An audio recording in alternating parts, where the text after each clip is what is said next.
નમસ્કાર, આધ્યાત્મિક મહાશક્તિમાં હું મોનાલી સોની આપ સૌનું સ્વાગત કરું છું। આજે આપણે વાત કરી રહ્યા છીએ ભગવાન શ્રી સત્યનારાયણની કથાની। આપણે આજે સૌ કોઈ દરેક ઘરમાં શ્રી સત્યનારાયણ ભગવાનની કથા કરતા હોઈએ છીએ, કારણ કે આ કથાનું જે ફળ છે તે સુખ સમૃદ્ધિ આપે છે, દરિદ્રતાનો નાશ કરે છે। જ્યારે આપણા શાસ્ત્રોની વાત કરીએ તો શ્રી સત્યનારાયણ ભગવાનની કથાનો ઉલ્લેખ સ્કંદ પુરાણના વિવાહ ખંડમાં કરવામાં આવ્યો છે।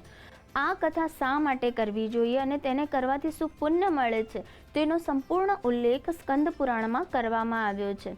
નારદ મુનિએ જ્યારે પૃથ્વીલોક ઉપર જ્યારે તેઓ પરિભ્રમણ કરી રહ્યા હતા ત્યારે તેમણે જોયું કે પૂર્વજન્મના પાપોને કારણે પૃથ્વીવાસીઓ ઘણા હેરાન થઈ રહ્યા છે, દુઃખ અને દરિદ્રતા ભોગવી રહ્યા છે, તો ક્યાંક ને ક્યાંક સ્વાસ્થ્ય સંબંધિત તકલીફ પણ તેમને થઈ રહી છે। કોઈ પણ વ્યક્તિ સુખી નથી થતું, કારણ કે તેમના પૂર્વજન્મના કર્મના કારણે તે વ્યક્તિ આ જન્મમાં ખૂબ જ હેરાનગતિ થાય છે। ત્યારે તે લોકોની ચિંતા નારદ મુનિને થઈ અને ત્યારબાદ તેઓ વિષ્ણુપતિ શ્રી હરિ પરમ પુરુષોત્તમ ભગવાન શ્રી વિષ્ણુ પાસે પહોંચે છે અને ત્યારબાદ શ્રી હરિ વિષ્ણુને તેઓ નમન કરે છે, તેમને પ્રાર્થના કરે છે કે હે પ્રભુ, પૃથ્વીલોક ઉપર દરેક વ્યક્તિ પોતાના પૂર્વજન્મના કર્મોને લઈને ખૂબ જ હેરાન થઈ રહ્યું છે।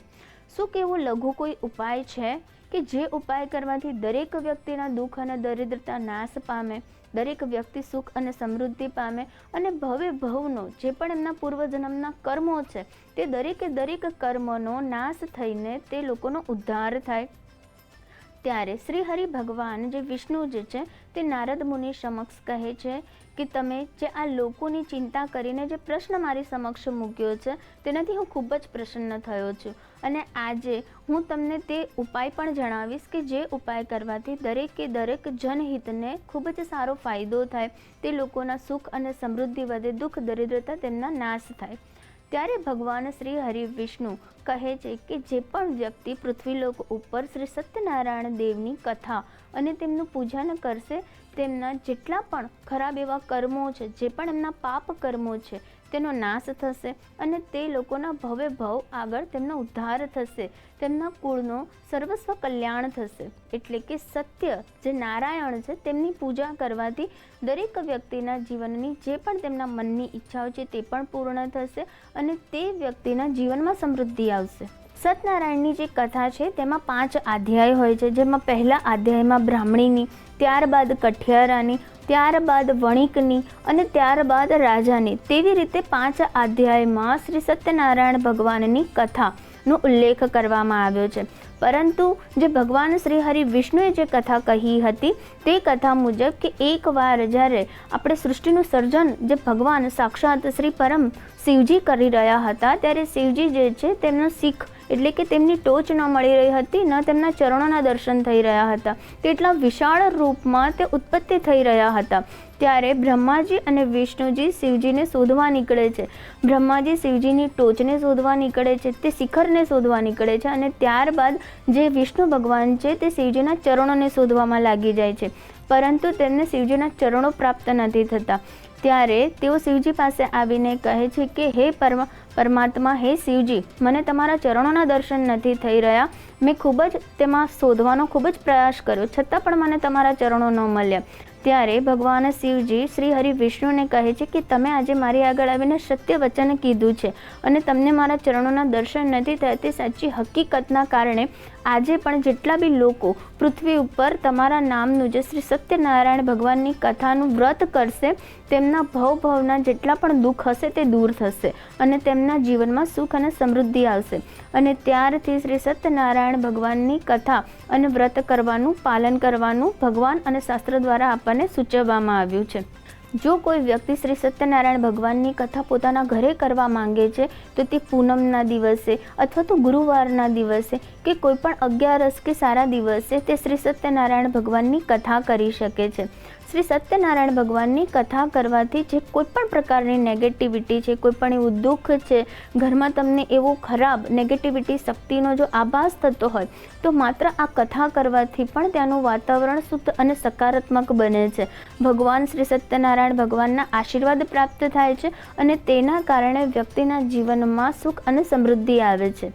ભગવાનનો જે આ સત્યનારાયણ કથા જે છે તેમાં સંકલ્પ અને પ્રસાદનું ખૂબ જ મહત્ત્વ છે. આ કથામાં જ્યારે તમે બિરાજમાન થાવ છો ત્યારે તમને એક સંકલ્પ લેવાનું કહે છે અને સાથે સાથે ભગવાન શ્રી સત્યનારાયણ ભગવાનનું જે પ્રસાદ છે તે પણ ખૂબ જ પુણ્યશાળી લોકોને પ્રાપ્ત થાય છે તેવું કહેવામાં આવે છે. જ્યારે પણ તમે સત્યનારાયણ ભગવાનની કથા તમારા ઘરે કરો છો ત્યારે બની શકે તેટલા લોકોની સાથે તમે આ કથા કરો, કારણ કે આ કથા કરવાવાળાને જેટલું પુણ્ય મળે છે અને સાથે સાથે જેટલા પણ લોકો સુધી આ કથાનું પઠન થાય છે તે લોકોના કાન સુધી આ કથા પહોંચે છે તો પણ તે વ્યક્તિનું દુઃખ અને દરિદ્રતા દૂર થાય છે અને તમને પુણ્ય પ્રાપ્તિ થાય છે. માટે તમારે તમારા ઘરના આજુબાજુના લોકો દરેક લોકોને સાથે ભેગા મળીને શ્રી સત્યનારાયણ ભગવાનની કથા કરવી જોઈએ. સાથે સાથે શ્રી સત્યનારાયણ ભગવાનની જ્યારે પણ તમે કથા કરો છો ત્યારે તમારે 1000 વાર તમારે ભગવાન શ્રી હરિના વિષ્ણુના નામનો પાઠ કરવાનો હોય છે. વિષ્ણુ સહસ્ત્ર નામના પાઠ કરવાના હોય છે અને તુલસી અર્પણ કરવાની હોય છે. ત્યારબાદ તમારે મીઠાઈ, ફળહાર અને પંચામૃતનો પ્રસાદ ભગવાનને અર્પણ કરીને ત્યાં બેઠેલા દરેક લોકોને તમારે આ પ્રસાદ વહેંચવો જોઈએ. જેટલી દૂર સુધી આ પ્રસાદ એટલે કે જેટલા લોકો સુધી આ પ્રસાદ જેમને મળે છે તો તે વ્યક્તિને ખૂબ જ પુણ્યની પ્રાપ્તિ થાય છે. તેટલું તેનું દુઃખ અને કષ્ટ જે છે તે દૂર થતું જાય છે. માટે એવું માનવામાં પણ આવે છે કે શ્રી સત્યનારાયણ ભગવાનની કથા કરો છો ત્યારે તમારે તમારા ઘરના આજુબાજુના લોકોને સાથે ભેગા મળીને આ કથા કરવી જોઈએ, જેથી દરેક વ્યક્તિ આ કથા સાંભળી શકે, તેનું પઠન કરી શકે અને ત્યારબાદ દરેક વ્યક્તિને તમારે શ્રી સત્યનારાયણ ભગવાનની પ્રસાદી પણ આપવી જોઈએ. કારણ કે આ પૂજાનું વાંચન કરવાથી અને તેની પ્રસાદીનું ગ્રહણ જેટલા લોકો કરશે તે લોકોના અને જે કથા કરાવનાર છે તે યજમાનના દરેક વ્યક્તિના દુઃખ અને દરિદ્રતા દૂર થાય છે.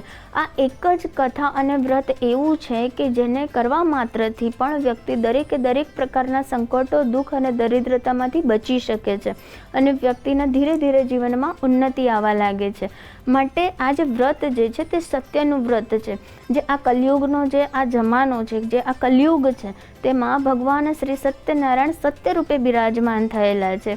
એટલે કે સત્યની પૂજા કરવામાં આવે છે. જે વ્યક્તિ સાચું બોલે છે, સારી નીતિ રાખે છે, કોઈ પણ ભોગે કોઈની સાથે કંઈ ખોટું નથી કરતા તો તે ઘરમાં ભગવાન સાક્ષાત બિરાજમાન થાય છે અને તે લોકોનું રક્ષણ કરે છે, તેમને આશીર્વાદ આપે છે અને તેમને સુખ અને સમૃદ્ધિ હંમેશા વસે તેમના ઘરમાં તેવી ભગવાન તેમને આશીર્વાદ આપે છે. તો આ રીતે શ્રી સત્યનારાયણ ભગવાનની કથા અને પઠન કરીને તમે પણ તમારા દુઃખ અને દરિદ્રતાને દૂર કરો તે માટે તમે મહિનામાં એકવાર પણ તમારે તમારા ઘરમાં અવશ્ય શ્રી સત્યનારાયણ ભગવાનની કથા અને પઠન કરવું જોઈએ. નમસ્કાર.